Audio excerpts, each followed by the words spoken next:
siang Ibu dan teman-teman, kelas Ekonomi Makro Agri D. Di sini kelompok 4 akan membawakan sebuah berita mengenai perdagangan internasional yang diawali dengan saya sendiri, Najwa Alif Tanjung, yang akan menjelaskan mengenai apa itu perdagangan internasional, penyebab dan apa manfaat dari perdagangan internasional itu sendiri. Perdagangan internasional atau yang biasa disebut dengan perdagangan luar negeri merupakan hubungan perniagaan antara dua belah pihak atau lebih yang berada di dua negara berbeda. Secara garis besar biasanya dilakukan dengan ekspor atau impor. Perdagangan internasional sendiri dilakukan bukan tanpa alasan, namun banyak hal yang mendorong terjadinya perdagangan internasional itu, seperti perbedaan sumber daya alam, perbedaan sumber daya manusia, perbedaan ilmu pengetahuan dan teknologi, serta perbedaan budaya dan bangsa. Lebih jelasnya, mari kita lihat video berikut. Faktor pendorong terjadinya perdagangan internasional diantaranya adalah perbedaan sumber daya alam yang dimiliki oleh setiap negara. Sumber daya alam yang dimiliki oleh masing-masing negara tidaklah sama dan mengakibatkan perbedaan hasil produksi dari negara tersebut. Misalnya perbedaan antara Indonesia dan Arab Saudi. Arab Saudi tidak mampu menghasilkan sayur mayur, maka mereka mengimpor dari negara di kawasan Asia yang dapat menghasilkan sayur mayur. Keunggulan yang dimiliki oleh suatu negara dilihat dari keunggulan sumber daya alam disebut keunggulan absolut atau absolute advantage. Jadi, keunggulan absolut adalah kemampuan suatu negara untuk memproduksi barang atau jasa yang tidak dapat diproduksi oleh negara lain. Faktor kedua, perbedaan tingkat kualitas sumber daya manusia. Ketersediaan sumber daya alam memerlukan daya dukung kemampuan SDM-nya. Artinya, suatu negara akan mampu menghasilkan barang dan jasa yang lebih baik jika didukung dengan SDM yang berkualitas. Menurut WEF, di kawasan Asia Timur dan Pasifik, Singapura menjadi negara dengan kualitas SDM terbaik. Faktor ketiga, iptek. Negara yang menguasai iptek akan mampu memproduksi barang dan jasa yang lebih banyak, bermutu, dan efisien dibanding dengan negara yang belum menguasainya. Dengan menguasai iptek, suatu negara dapat menghemat biaya produksi serta meningkatkan jumlah dan kualitas barang.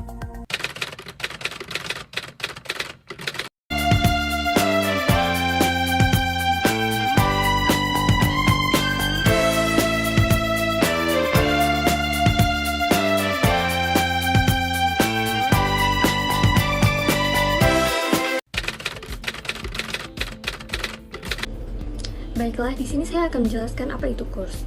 Kurs adalah pembandingan nilai suatu mata uang dengan mata uang negara lain. Setiap mata uang yang dimiliki sebuah negara memiliki harga atau nilai yang berbeda. Setiap hari, kurs mengalami perubahan. Jadi, harga nilai sebuah mata uang hari ini bisa turun atau naik dibanding mata uang lainnya. Kurs sangat dibutuhkan saat proses transaksi ekspor-impor. Kurs membuat penjual dan pembeli di berbagai negara bisa saling memahami berapa nilai atau biaya yang harus dikeluarkan. Dengan begitu, beberapa negara bisa saling berjualan dengan lancar dan tidak menyebabkan kerugian di masing-masing pihak. Ada beberapa jenis kurs. Yang pertama ada kurs jual. Kurs jual adalah nilai jual mata uang yang digunakan bank, pedagang falas, atau money changer untuk menjual mata uang asing yang dimilikinya ke pembeli. Contoh kurs jual adalah saat Anda ingin menukar uang rupiah ke mata uang lain seperti dolar, yen, euro, pound sterling, dan lainnya. Yang kedua ada kurs beli. Kebalikan dari kurs jual. Kurs beli adalah jenis kurs yang digunakan untuk menukar mata uang asing ke mata uang setempat. Sesuai namanya, kurs beli adalah harga yang harus dikeluarkan money changer atau bank untuk membeli mata uang asing dari nasabah atau konsumennya. Yang ketiga ada kurs tengah. Kurs tengah adalah nilai tukar mata uang yang berada di tengah-tengah antara kurs jual dan kurs beli. Cara hitung kurs tengah adalah kurs jual ditambah kurs beli dibagi menjadi 2. Jadi bisa disimpulkan kalau kurs tengah itu adalah nilai rata-rata dari kedua jenis kurs tersebut. Faktor yang mempengaruhi kurs mata uang. Yang pertama ada inflasi. Inflasi adalah suatu kondisi kenaikan harga barang dan jasa. Inflasi juga adalah kondisi saat nilai sebuah mata uang menurun. Saat inflasi di sebuah negara tinggi, harga produk dan jasa di sebuah negara tersebut naik, sehingga membuat permintaan berkurang dan menurunkan ekspor. Saat ekspor berkurang, cadangan devisa berkurang, sehingga membuat nilai mata uangnya merosot dibanding mata uang lainnya. Yang kedua ada perbedaan suku bunga.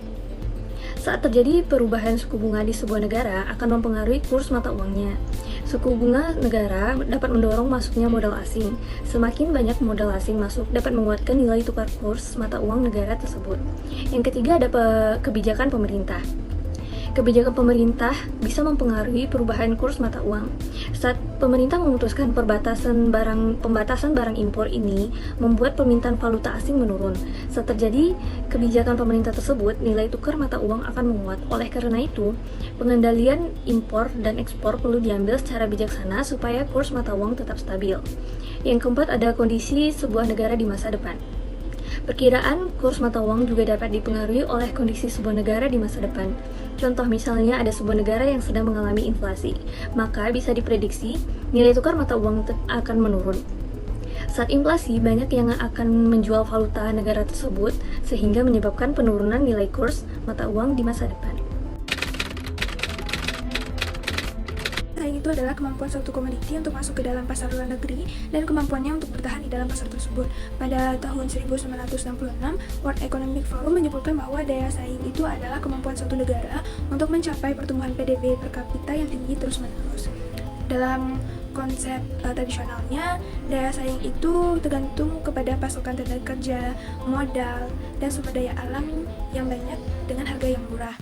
Lalu daya saing internasional sebuah negara itu juga diukur dari pasar-pasar dunianya. Semakin besar pasar-pasarnya, maka semakin kuat juga daya saing internasionalnya. Dalam konsep tradisional ini, daya saing internasional dibagi menjadi dua golongan, yang dimana yang pertama itu ada daya saing harga, seperti upah nominal, tingkat kurs, dan produktivitas tenaga kerja. Lalu yang kedua ada daya saing bukan harga, seperti kualitas pemasaran, jasa, dan diferensiasi pasar. Lalu bagaimana sih dengan pandangan modernnya daya saing internasional itu? Daya saing internasional dari sebuah industri nasional dapat didefinisikan sebuah industri yang memiliki posisi pasar yang superior melalui laba yang tinggi dan pertumbuhan yang konstan pada saat dibandingkan dengan pesaingnya.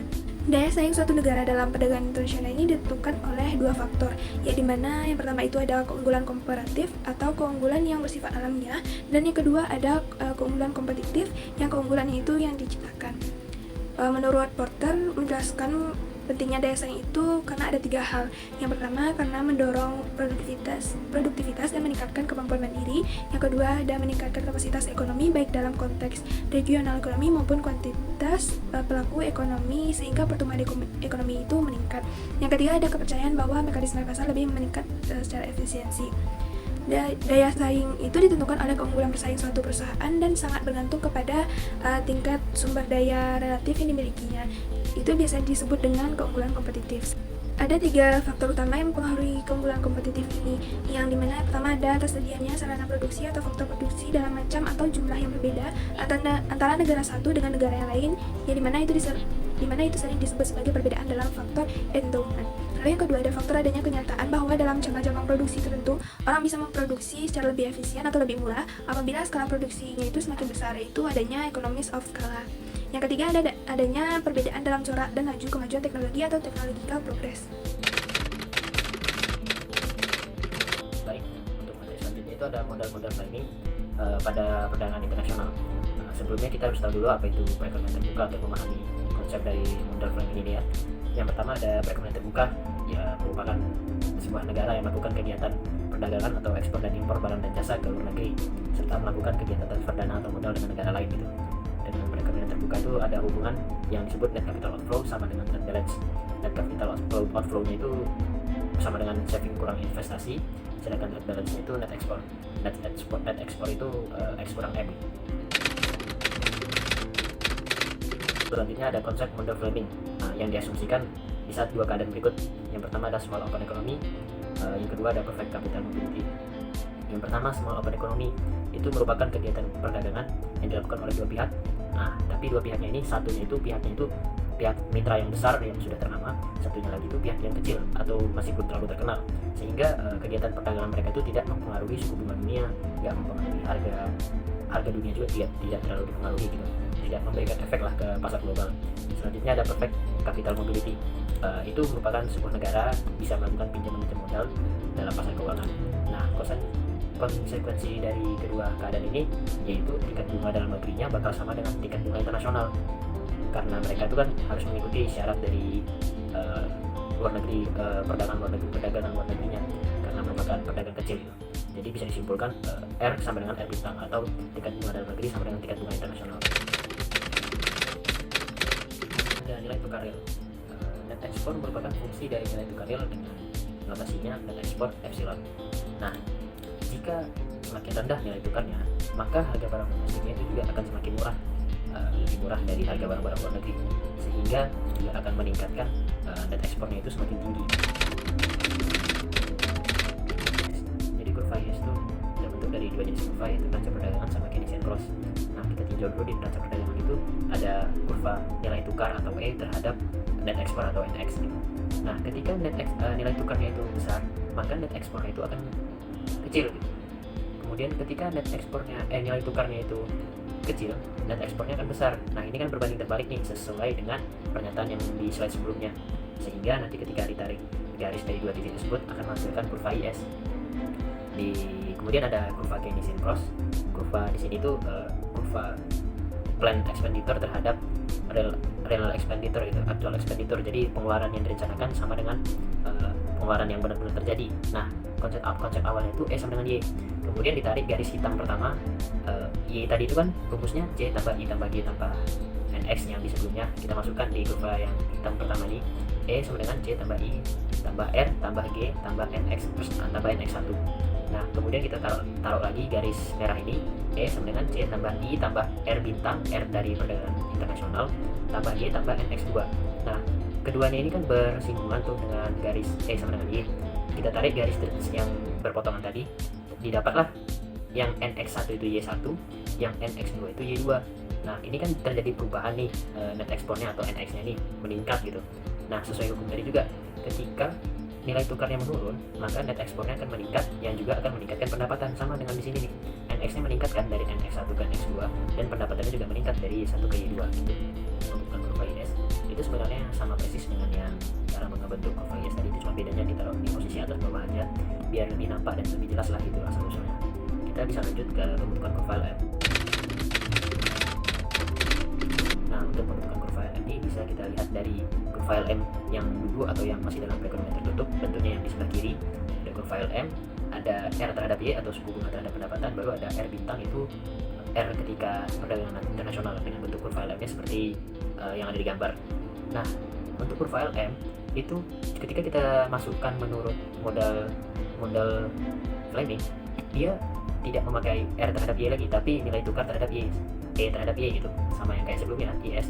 Cuman ketika LM ini si nilai tukar ini tidak mempengaruhi si LM, makanya bentuk LM itu garis lurus vertikal seperti ini gitu, karena dia tidak dipengaruhi oleh nilai tukar. Beda dengan net ekspor tadi ya, karena net ekspor tadi kan NX dalam kurung E gitu, berarti dia dipengaruhi oleh E, sedangkan LM ini enggak, makanya gambarnya lurus seperti ini doang.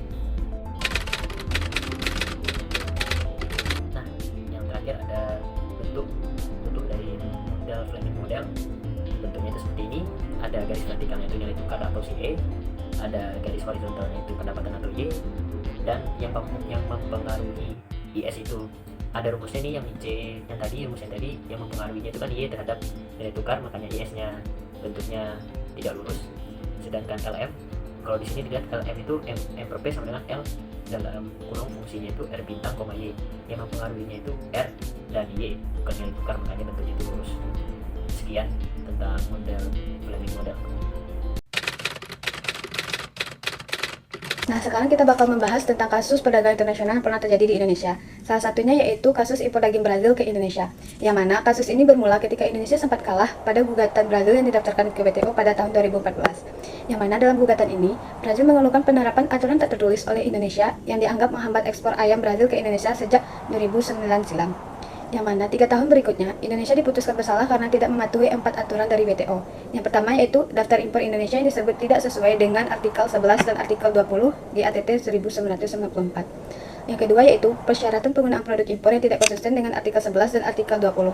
Yang ketiga yaitu prosedur perizinan impor, utamanya dalam hal pembatasan periode permohonan dan persyaratan penyatuan tetap, data jenis jumlah produk dan pelabuhan masuk, serta asal negara yang tidak konsisten dengan artikel 10 dan artikel 20. Yang keempat yaitu penundaan proses persetujuan sertifikat kesehatan veteriner pelanggar artikel 8 dan Aneks C1 A SPS Agreement.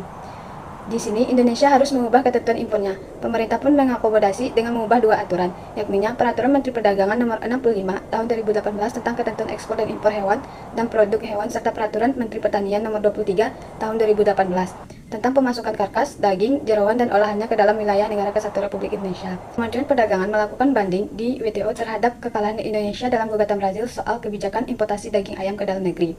Pemerintah Indonesia yakin kebijakan ini sama sekali tidak melanggar ketentuan dari WTO. Direktur Jenderal Perundingan Perdagangan Internasional, Kementerian Perdagangan Jatmiko Bris Wijaksono menjelaskan, ada 2 sengketa lagi yang sedang dibahas pada proses banding di WTO ini. Yang pertama yaitu mengenai proses pengeluaran sertifikasi kesehatan dan sertifikasi halal. Yang kedua yaitu terkait dengan tuduhan penggunaan pembatasan produk impor. Jatmiko mengatakan pihaknya tidak menerapkan kebijakan pembatasan produk impor dalam konteks yang digugat oleh Brazil. Dari panel sengketa DS 484 yang diperkarakan oleh Brazil di WTO ini, menyatakan ada 4 kebijakan Indonesia yang dianggap pelanggar aturan WTO, yaitu Positive List, Fixed License, Turn, Intense Use, dan Unduh Delay. Saat ini, Indonesia melakukan banding di WTO terkait kasus sengketa ini. Namun proses pelaksanaan mitigasi masih menunggu hasil pembentukan juri atau hakim pengurus penyelesaian dari sengketa.